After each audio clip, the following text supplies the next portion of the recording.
সম্মানিত পাবনাবাসী, সময় মানুষের জীবনে সবচেয়ে গুরুত্বপূর্ণ মূলধন।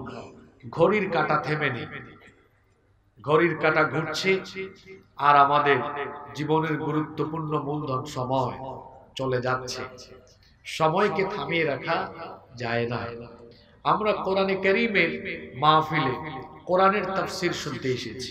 এখানে আমরা অপ্রয়োজনীয়, অহেতুক, অনর্থক কোনো কথা বলে আমাদের জীবনের গুরুত্বপূর্ণ সময় নষ্ট করতে চাই না।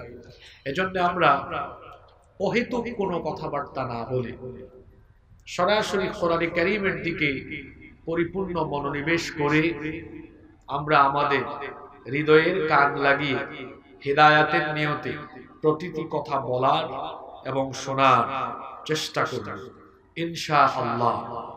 আল্লাহ তাআলা আমাদের সবাইকে আমলের নিয়তে কথা বলার এবং শোনার তৌফিক দান করেন। আমরা সবাই বলি আমিন। আপনার সাউন্ড ফার্স্ট ক্লাস না, একদম ঠিক আছে, পারফেক্ট। আমি এভাবেই কথা বলি। এই মাইকের অপারেটর খুব ভালো, আপনারা আশেপাশে মাহফিলে এদেরকে নেবেন। খুব চমৎকার তাদের সেটআপ, মাশাআল্লাহ, আলহামদুলিল্লাহ। সম্মানিত উপস্থিতি, আমি যেহেতু এখানে বসেছি, একটু উঁচায় বসে থাকায় ডানে বামে সবাইকে আমি দেখতে পাচ্ছি। প্রচন্ড ঠান্ডার মধ্যে আপনারা এসেছেন, কনকনে শীতে যখন কাচুমাচু হয়ে বসেছেন।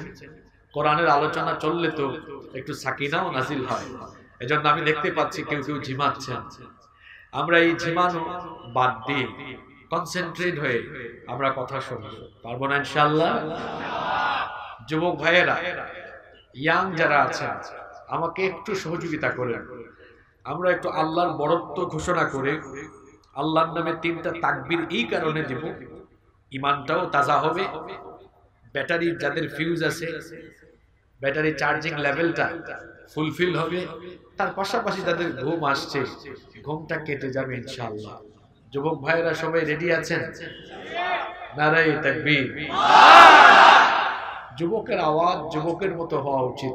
নারায়ে তাকবীর, নারায়ে তাকবীর।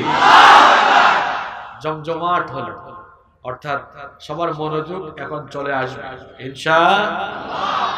আমরা কোরআন শুনতে এসেছি। এই কোরআন যিনি নাজিল করেছেন, গলার আওয়াজ বড় করে সবাই বলেন তো তিনি কে? আল্লাহ। কেন আল্লাহ এই কোরআন নাজিল করেছেন? যেন আমরা এই কোরআন তেলাওয়াত করে তারপরে রোগীকে, অসুস্থ ব্যক্তিকে একটু ফু দেই। মাঝে মাঝে তাবিজ লিখে, তাবিজ আমরা গলায় ঝোলায়া লটকায়া হাঁটি, অথবা কোনো ব্যক্তি মারা যাওয়ার পরে তার নামে, তার জন্য, তার পক্ষ হতে কোরআনের খতম দেওয়া হবে। শুধু কি এই উদ্দেশ্যে কোরআন নাজিল হয়েছে? জোরে বলেন। তাহলে কেন রব্বুল আলামিন কোরআন নাজিল করলেন? কোরআনে কারীম কেন আমাদের জন্য নাজিল করা হলো? কোরআনে কারীমের 14 নম্বর সূরা, সূরা ইব্রাহিমের শুরুতে আল্লাহ বলছেন আলিফ লাম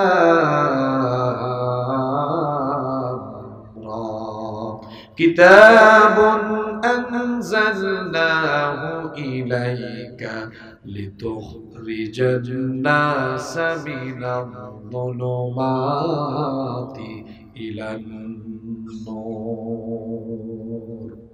আল্লাহ তাআলা বলছেন, ও আমার হাবিব, আমি আপনার উপরে এই কিতাব এজন্যই নাজিল করেছি যাতে করে আপনি পৃথিবীর মানুষ যে অন্ধকারে নিপতিত হয়ে আছে, সেই অন্ধকারে পড়ে থাকা মানবতাকে আপনি যেন আলোর রাস্তায় নিয়ে আসতে পারেন। আপনি যেন তাদেরকে কুফরির অন্ধকার, গুমরাহির অন্ধকার, আপনি যেন তাদেরকে পথভ্রষ্টতার অন্ধকার থেকে বের করে ঈমানের নূরের দিকে, ঈমানের আলোর দিকে, হেদায়েতের আলোর দিকে, জাহান্নামের পথ থেকে বের করে তাদেরকে যেন জান্নাতের পথ চিনিয়ে দিতে পারেন। এই জন্য কোরআন যিনি নাজিল করেছেন, গলার আওয়াজ বড় করে বলেন তিনি কে?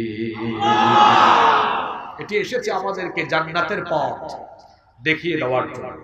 পৃথিবীতে আমরা এসেছি, আমরা জানি না কোন পথটা সোজা, কোন পথ সত্য, কোন পথ সঠিক, কোন পথ অথেন্টিক, কোন পথ আলোকিত পথ, কোন পথ জান্নাতি পথ, এটা আমরা জানি না।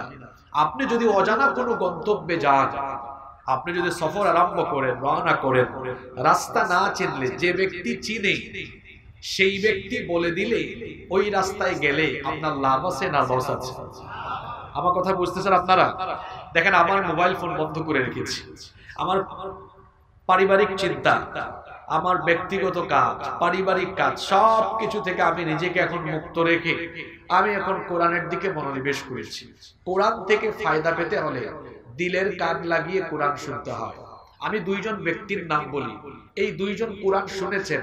একজন কোরআন শুনে যে কাফের ছিল তার কুফরি আরো বেড়েছে, আর আরেকজন কোরআন শুনে ইমানদার হয়েছে। সুবহানাল্লাহ বলবেন না? ওমর ইবনুল খাত্তাব রাদিয়াল্লাহু আনহু তিনিও কোরআন শুনেছেন। আবু জাহাল, তার নাম হলো আবুল হাকিম, সেও কোরআন শুনেছে। কয়জন ব্যক্তির নাম বললাম?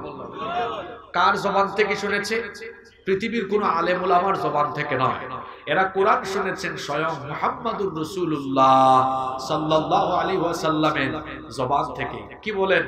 আমাদের নবীর তিলাওয়াত আর দুনিয়ার আলেমদের তিলাওয়াত কি একরকম নাকি?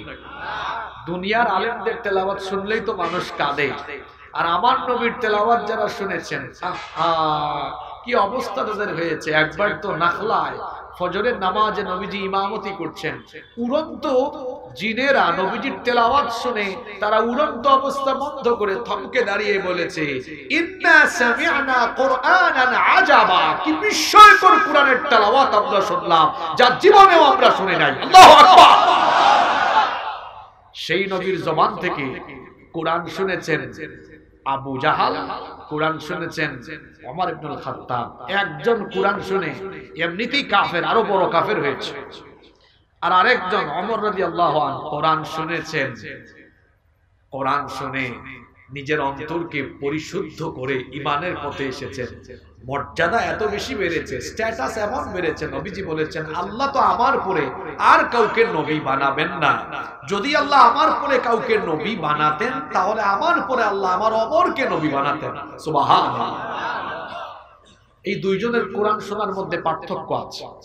একজন কোরআন শুনেছেন হৃদয়ের কান দিয়ে, আর আরেকজন কোরআন শুনেছে শুধু শুনেছে, কিন্তু কোরআনে কারীম অন্তর দিয়ে উপলব্ধি করতে পারে। তাহলে কি বুঝলেন? এখানে আমার সামনে অনেকেই বসেছে, স্কুল কলেজ ইউনিভার্সিটিতে অনেক ছাত্ররা ক্লাসে বসে, দেখা যায় ক্লাসে কিছু স্টুডেন্ট আছে যারা পুরো ক্লাসের পরে ক্লাসের সামারি, মুলাখাস বলতে পারে, স্যার ক্লাসে কি নিয়ে আলোচনা করলেন সেটা তারা বলতে পারে। আর কিছু আছে তাকে যদি স্যার বলেন তুমি কি বুঝেছো বলো তো, সে কিছুই বলতে পারে না। অর্থাৎ ও ক্লাসের শুরু থেকে শেষ পর্যন্ত থাকলেও ওর দেহ ক্লাসে ছিল, মন ক্লাসে ছিল না।